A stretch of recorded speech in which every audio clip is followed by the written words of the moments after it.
Hello and good day, ladies and gentlemen, to episode 6 or 7, I can't really remember very well, of Total War Warhammer, Warzag's great campaign. And as you may have noticed, I might be moving my game around without the use of my hands, and annoyingly enough, my audio is slightly screwed up. But hey, we had a few things going on. There was a rebellion going on here, and I destroyed that off camera because it was just way easy to destroy. And I also recruited myself Skarsnik down here because he's a legendary lord, and I got him from the confederating with the Bad Moon. So free legendary lord, which our legendary lords are really strong. So win-win for me, I guess. And yeah, basically, I got this guy. I think it was Tooth. No, I don't know. But that lord there, he was probably going to deal with that. But he's going to deal with that borderline princes, and also going to send Warzag to get that border prince up there as well. So that's going to be also cool and dandy. But yeah, I'm basically sort of making a defense up here because, well, I haven't had an attack from the top knots for a while, and they might try and attack my weakest point, so they might attack from the right. But yes, so there's going to be probably a battle over there. And with him, I'm probably going to send him towards these border princes here, which I'm kind of in that area, that city, or down towards the top knots, and then across to them to build up war and whatnot, and also get rid of the top knots at the same time, which would work. So, hopefully at some point, my face will explode gracefully enough to actually show you the presence of a battle. Explaining things like that. I think Warzag up here could probably so here's the battle we had, and as I predicted with the other Orc war boss, the border princes did try and come in and attack me, but I was able to give them a glorious response of my war. And basically just, yeah, moving all my men up, and yeah, I thought, you know what, yeah, this is pretty cool.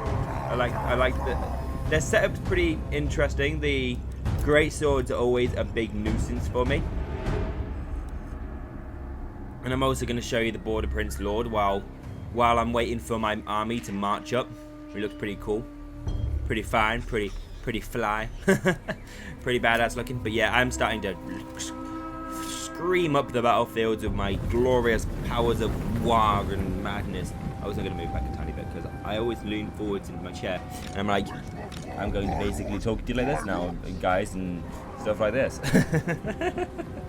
Yeah, staring at you. Yeah, I also got my Nasty Skulkers nearby to attack the Lord, because Nasty Skulkers, when/if they win combat, they deal a bit of extra damage, and armor piercing.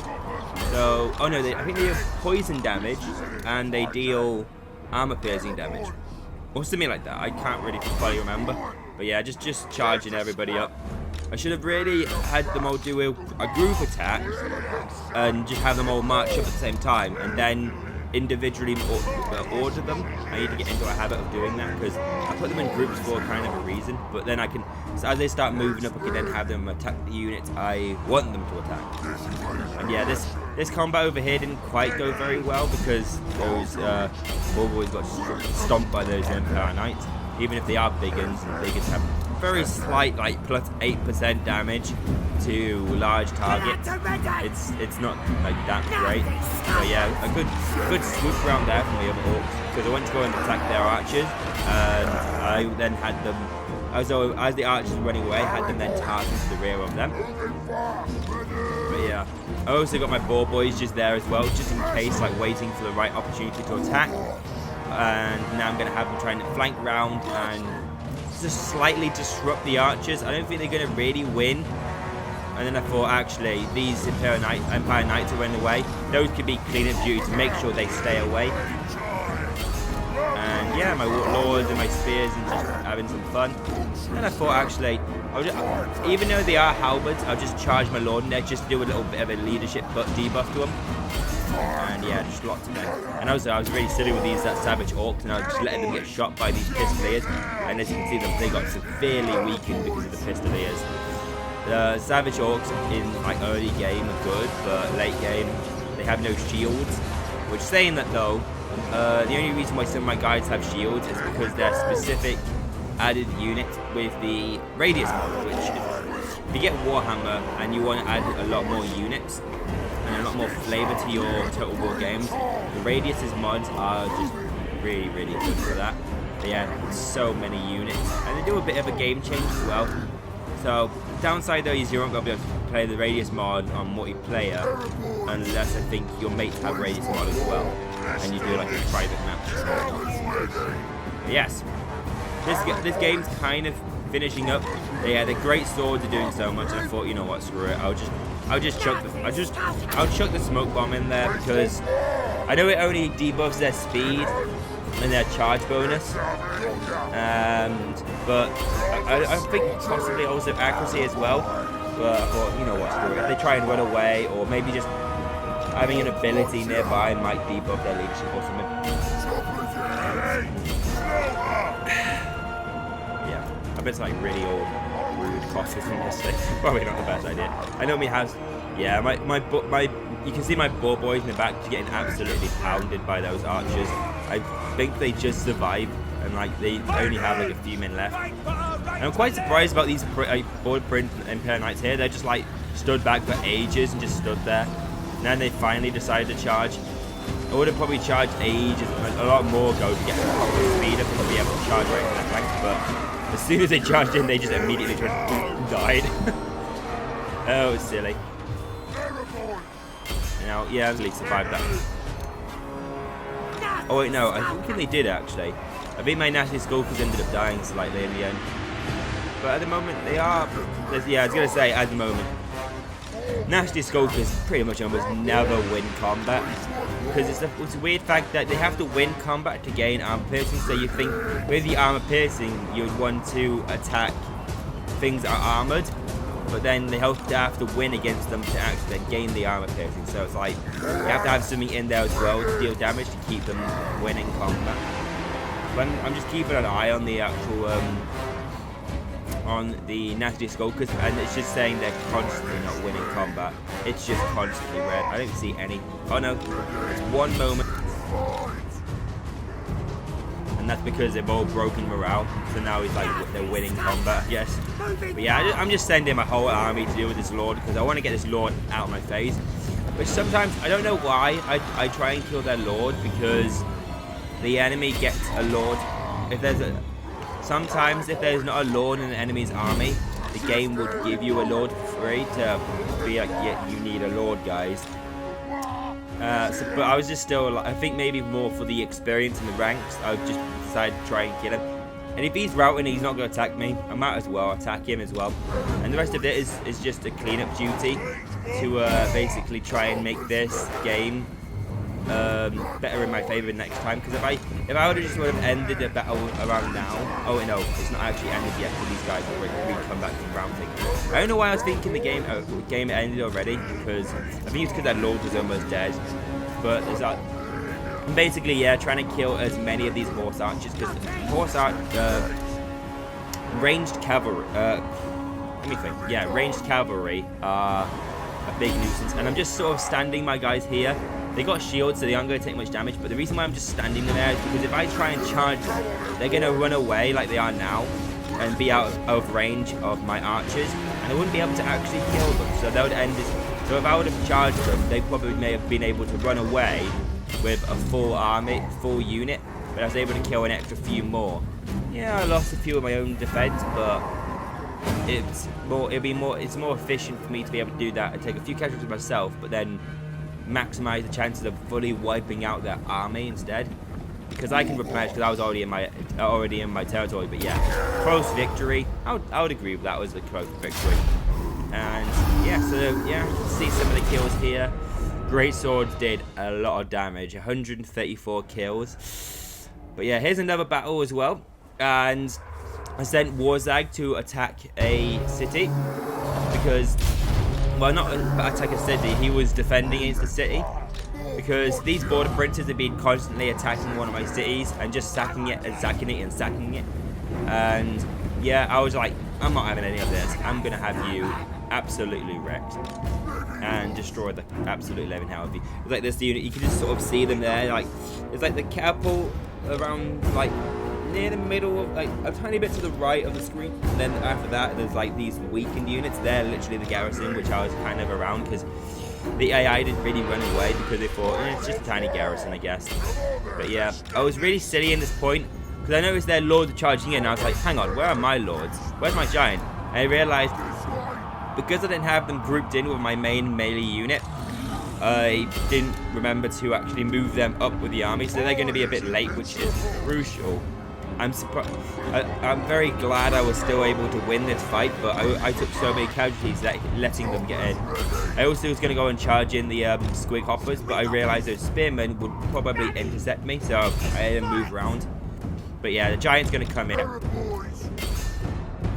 and just destroy. I'm going to slap a foot of Gork down, but sadly I'm going to like move away, and you probably might just see it in the right hand side, like right, yeah, you just saw it materialize, but then yeah, you just saw the residue of the blast. It's like Gork come back in, which is a shame. I should definitely keep an eye on the foot of Gork because that spell is really cool to see. But yeah, that foot of Gork did definitely help out, just to finish some of them. And yeah, just adding some more buffs as well to my guys, especially over here when they're against the Empire captains and the knights. But yeah, just all of my cavalry as well. I'm just trying to like deal with all of them as well. Also, I had a headbutt over there, catching those knights, but it didn't actually do that much. I think it's because they moved slightly out the way, so they didn't take the full, very center of the blast radius. To time the downside with like damaging spells, you have to be like really in the center of it, or if it's any sort of most of the time, if it's a spell that does like a blast radius, they're better to cast on cavalry or units that can't be knocked over, or large units that can't be knocked over, because what happens is when a blast goes off in a unit of just like men, it explodes. So they wouldn't take the damage, but whereas horses, cavalry, and monster units, they can't be knocked down, so they'll be in the center and they'll take all that damage. So, for example, the foot of Gork will absolutely obliterate cavalry. You cast it on cavalry, and obviously, yeah, see right here as well. The Empire Lord was getting away, so I casted Gaze of Mork and just perfect blast right into him and just killed him. And that was just like straight up won the battle from that, and I was like, oh my god, that was the best one ever. And I was like, you know what? These guys ain't running away either. I'm gonna pin you to the ground. You're not getting away. You're gonna die. The people were around there, so on the screen. I'm sorry. I'm not sorry. And the next battle we have is an ambush. They tried to attack my army, and Skarsnik was there in an ambush stance, and he was there to be able to ambush them gracefully. And with my whole army, I thought I'd deploy my army at the very back and just tie pesky arrows on me. Plus, out of all of them, because I only have Savage Orcs, and they have all these special shield, like spears, and they all have spear biggins and poison biggins, and they wouldn't really do very well against my Savage Orc army, which, yeah, that would be the case. So I just thought I'd go against the archers and be able to do that. And yeah, Skarsnik there just gobbled up an gobbled up an orc then, having a delicious, tasty snack. Delicious. Fresh orcs. But yeah, I should have also moved the cursor off him because it was like saying like the big stabbers and whatnot right there, which is a nuisance to see all the cool stuff. And I'm like, actually, you know what? I think, why do I have the hub still on at some point? And I'm like, I'll just turn it off so you can see it all better. Because yeah, the hub's like covering a lot of stuff. These banners and stuff. Oh yeah, I was gonna say, yeah, there's like the goblin walk-offs. You can just see him there like, what do I do? Everyone's moving around me, but I want to kill someone. And also, this is when I can bring in all of my fanatics, because this massive group up here is just great. You just see them plowing through, knocking all of them all over the place, and just dealing so much horrific damage to them. Or just disruption damage to them as well, and I'm making it take longer for them to get to me. I don't know why their lord as well separated and decided to attack these fanatics and these goblins. Yeah, they're goblins, but all these guys deal poison, so they're going to weaken him and bring him down to almost like no attack, no speed, no, like all his stats are going to plummet by like at least minimum 10 points per one. That's a lot. And there's just so many bodies over there, he wasn't able to really do anything. It's like, oh no, you're attacking my goblins. Don't kill a goblin. Oh, they're expendable. And also here, they bunched up so much. My archers, the archers had an absolute heyday. Because there's such a dense amount of units, none of them, no arrows were missing. So it didn't even matter if you had 25% damage resistance to my arrows. So there's just so many of these arrows raining on a big ass group of you. You're gonna start feeling it, and it's gonna hurt really, really badly. And yeah, it's just, you can see here as well that all of them, even these ones at the very far back, they had no combat melee. All that damage was just dealt to them all in range. Even with the fanatics charging in. I brought Skasrnick out as well, because Skarsnik was half health. Saying that though, Skarsnik does have a lot of health, because a lot of Skarsnik's health is basically based around his little pet gobbler.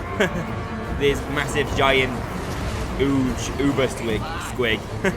I don't think he's actually called an uber squig actually. But yeah, here's my little goblin lord. He's like really low right now. He's got like a few kills. I think also, yeah, I just literally was lucky enough to have my fanatics just miss him. But yeah, fanatics just plowing right through, having so much fun, just swinging away. And yeah, they finally die because their chain smacks him in the face. That's the thing I love about orcs and their little their gaming logic. Yeah, casted as well, one of more his abilities. I was gonna say minusing plussing speed, leadership, and charge bonus. It's really awesomely great. But yeah, he's got also very good stats as well because he has. Before I confederated him, the AI gave him, I think, dripping blades or dripping poison or venom. Basically, an ability that gives his attacks poison, which is really good, especially him taking on a lord. He'll poison you, which makes you lose like loads of stats, and then he has really high armor piercing, so he'll just shred through that armor. Like something around like 450 damage, mixed between like armor piercing and non-armor piercing damage, and it's just ridiculous. And that's not even including this. That's not even including the moment when I'm going to increase his melee stats and whatnot. And yeah, here is just a cleanup game. They've bunched themselves up too much, and what happened is bunching themselves up so much like that, it doesn't help them at all, because the guys at the very far back, they aren't going to be in melee range because there's so many bodies, so many of their orcs in front of them. In that sort of situation, rather than just bunching up and trying to push forwards, they will just sort of spread out and move around me. That would have been so much more better rather than just like, you know what, just forwards. And yeah, that didn't quite work. So they could have been able to decide it. And also, yeah, this orc war boss is like, blood. Oh, I shouldn't have attacked these buggers. These guys. My strategy is flawed. I need assistance. These guys stop stabbing me. This ain't good. I gotta get out of there somehow. Oh, this isn't good at all. Yeah, Skarsnik as well. He's having a fun old time chasing after some of these guys, making sure they rule the day. They attack his camps and his areas. This is like, this is my territory. I'm Skarsnik. I kind of did it. I'm off. No, it sounds stupid bad, but yeah. So yeah, I also thought I'll show you the campaign map because it's been a while. And got Warzag here. He's lost about 4 of his units. And obviously I haven't noticed as well, I'm recruiting myself from squid herds because I've got myself a squid camp. And the reason why I'm getting my squig herds instead of squig hoppers is squig herds have really good armor piercing and anti-infantry. And they also have a ability where when they get very low on leadership, they will go kind of feral and crazy, and then they'll gain unbreakable for a short amount of time and really high damage boosts to them. And also, I think they will literally attack anything and everything in their radius. So they're really good at attacking things like doing rear charges, even armor piercing and heavily armored units, and also cavalry charges. So they'll be very handy for them. And also, I got Skarsnik over here, and I was gonna keep him in an ambush stance, but I thought that guy's over there so much it's not gonna matter at all. I was thinking, is that really the case? Like, do I need to? Nah, I'm gonna move him out of that, and I'm gonna start recruiting some guys because there's so many there. This army right here is defending him. No way is that top-knot army gonna attack me. And there's also these top-knots over here as well, and I'm probably gonna send Mr. Zugruk over there as well to take him out. But yeah, as I was gonna point out, got myself my squig cages now, so I'm gonna get some squigs. I love squigs. Even though after some like patches and some things, squigs have been definitely reduced in their effectiveness, I just love them. Squigs are just absolutely hilarious to see, and it's just absolutely fun to see them. They're all freaking running around, just heads with legs. Not likely. It's so good. It's so good. But anyway, this is kind of interesting actually. Playing the game first and just talking through the entire thing. So it's like quite relaxing. Also, these guys off screen, they attack that settlement and just take it for me, and they give me it, and it's not bad. It has like a level 2 camp and a harbor. Harbor gives some dish out some really good money. I'd rather eat a squid. Like 1,500 gold just for that. Cities worth of gold, and that's just in one sort of that's one sort of building. So they give you just like bucket tons of gold. Right off. Hey, you zog right off. Yeah, don't you zog in, do that. Say those words to me. But yeah, so basically, just after this little section I'm showing you here, there's going to be the battle between that little zogging goblin war boss, this zogging goblin war boss right here. And I'm not gonna say I'm gonna face stomp him. He does give a lot of damage to me. But oh yeah, I also recruited myself a rusty arrows because I had like 19 men, and I wanted to be able to recruit something to add an extra unit of damaging power. But I didn't have the time to go into a recruitment stance and then recruit somebody, wait a turn. And regiments of renown can be recruited instantaneously, and they don't affect your movement at all. So win-win. I got myself some rusty arrows, and rusty arrows are good because they have sunder, they armor sunder. And the downside for savage orcs is they can't really dish out the damage to armored people, unless you have the radius mod, and then they have the skull clubbers, the skull clubbers, which they have armor piercing because they have like massive great axes. So yeah, but if you were to, I would recommend if you're wanting to do a bloody hands campaign and have an army of literally just savage orcs, and you haven't got the radius mod, definitely recruit maybe 1 or 2 units, or maybe the war boss's boys, or the rusty arrows. And these are little goblins that have armor sunder. That, or recruit things like maybe 1 or 2 black orcs, or nasty skulkers, or as I have some squig herds. They're pretty good because they have armor piercing, and they can just win. I think they can kind of break even in combat against some great swords. So if you have like a great sword unit and you have your they're gonna be able to dish some hurt really fast. And yeah, I just sort of slowed down the game here because there's just so many men to be able to command. I get a bit. I just sort of had to do a bit of this sort of situation of spending some time, and also had some archers fire on savage orcs because savage orcs don't have shields. So perfect, full 100% damage if they hit the targets. They're orcs, they don't hit the targets. And I'm moving all over the place. I realised I was over here. The camera's over here, silly boy. So I'm going to probably be flailing my face in and out of this camera or video. It's probably going to be quite annoying. I'm going to have to get used to staying. Just stay still. But yes. Just, yeah, arrows for days, firing upon them. It's interesting because they're like running away and they're trying to attack other units. And also, I actually got my War boys caught in this combat against the snake skins. And the poison attacks really did debuff them and just destroy them. And also they're big, so they have also that slight advantage against cavalry. Cavalry, which counts them as large, which counts them as having a debuff. Well, debuff. The enemy gains a buff to them. And yeah, so that's that. But yeah, this massive unit over here is just right pickings for my archers. And I'm also firing my rusty arrows into the combat where the enemy lord is, because the enemy lord, the only thing about savage army, the only way you can get armor really in savage, a quote savage themed army, is with the lord. There's always a lord that has armor. Saying that though, some of these lords that have been added with the radius mod do have armor, because they have like bones as armor and very light armor, or they have like a leather cloak as armor.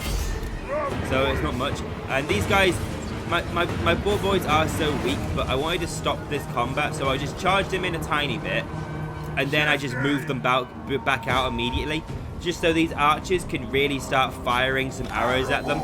And I just kept on cycle charging to make them keep on attacking me, so my archers can keep on firing on them. So they may have to take like 1 or 2 more casualties. Yeah, they're literally on 4 bow.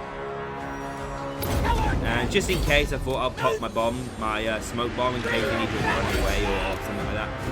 And their lord, I can just see in the top right corner, they got away somehow, so that's annoying. But yeah, and so I was like, you know, I'm not having any of this. I'm going to fire my rusty arrows at you. Which the thing about having rusty arrows is, rusty arrows, because they armor thunder, it's almost like giving them armor piercing, because you're reducing the armor from the enemy. It means the enemy will take more shots because they have less armor. So in a way, they have like armor piercing. So rather than trying to pierce through the armor, they're reducing the armor. But yeah, I just thought that popped up. The Lord's dead. Success. Also, still moving out shot camera. I had a notification as well from that Total War. I'm going to pause that later and find out what that actually is supposed to say. I think it might be saying something about the graphics, because sometimes the game says like your graphics is a bit low. So I mean, graphics is a bit too high, or your RAM isn't good enough, which at some point I will improve, or something like that, memory or graphics. I don't know. I'm going to like slightly improve everything on my computer in a way. But yeah, this battle it's definitely a epic victory. This is I'm not gonna sugarcoat it. It ended up just being like a few guys in each unit left, and that's it. Maybe actually the only units that didn't really get touched were some of my archers. They were still relatively quite fresh. They were tired because they had they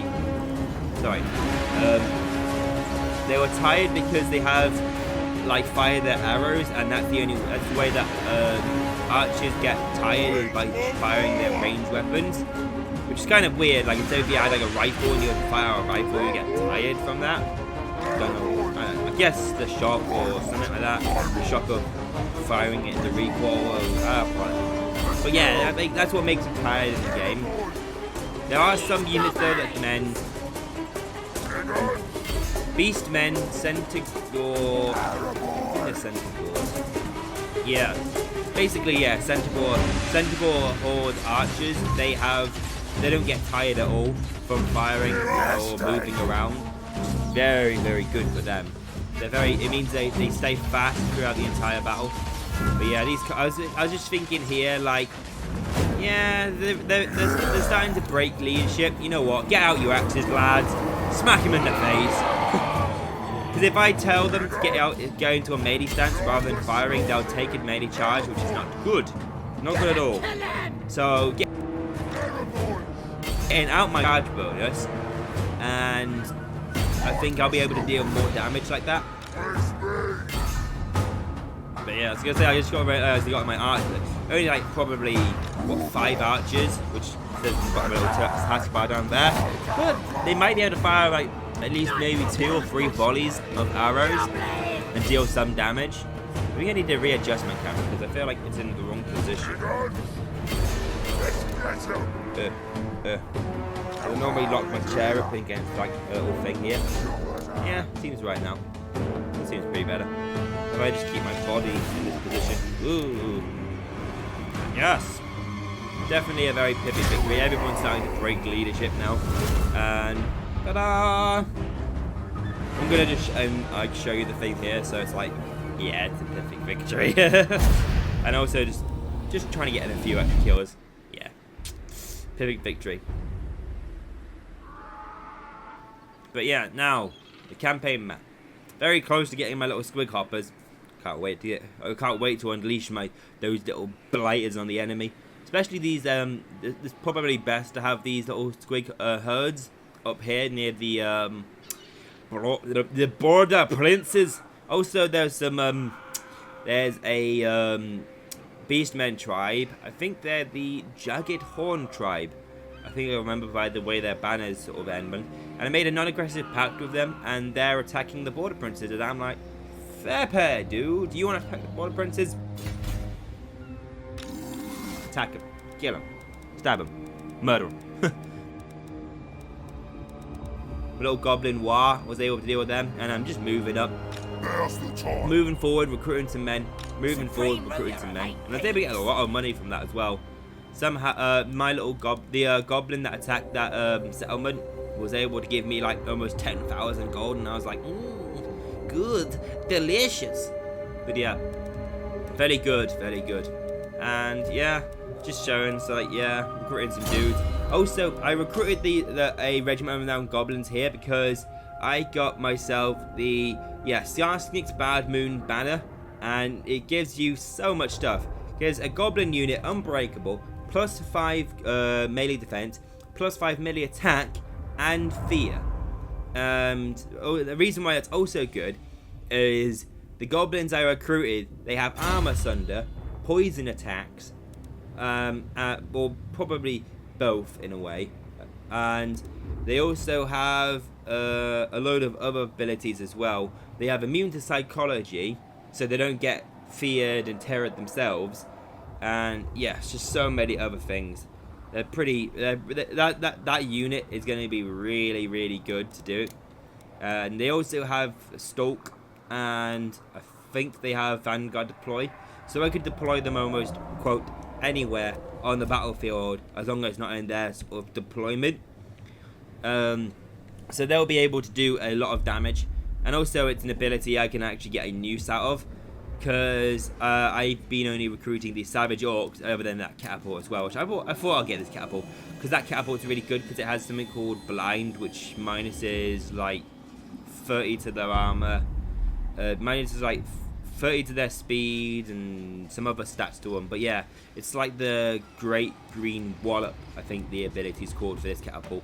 Which is really, really good. Very, very good. And next episode we will be able to see the righteous power of that catapult of doom. But yeah, I also want to get this the goblin that I said died in that combat was able to survive actually, and I'm going to give him his giant spider, because giant spider would make him really fast and give him poison attack, which would make him awesome. Very awesome. And also there's going to be so many stats on him. There's going to be so many stat buffs on him. He's going to be like ridiculously skilled at killing lords. Saying that though, Skarsnik himself is pretty good at killing lords, especially with his abilities he'll get later. It's going to be very, very, very painful to try and deal with Skarsnik. But yeah, all these little areas up here, it was pretty good. These buildings they were given to me pretty much free for confederating with Mr. Skarsnik and the Bad Moon clan. And I was just using it to milk money, emphasis on why there's like treasuries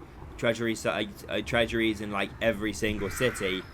But every single wood elf army in that area has declared war on me, and they're basically just fighting everyone for some reason. like just dwarfs, empire, orcs. Certainly not. Like it wouldn't Ill surprise me if they were considered. fighting themselves at the start of this battle.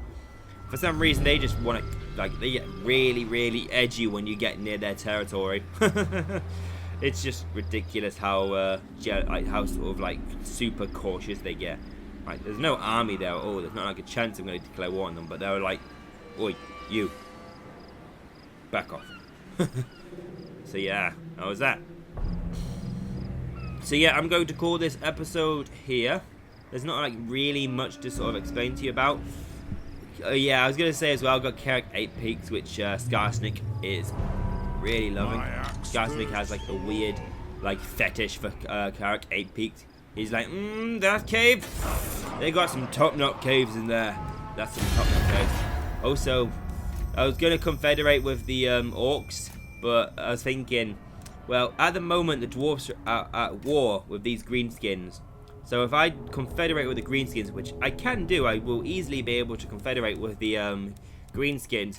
But what would happen if the dwarves don't have anybody else to fight?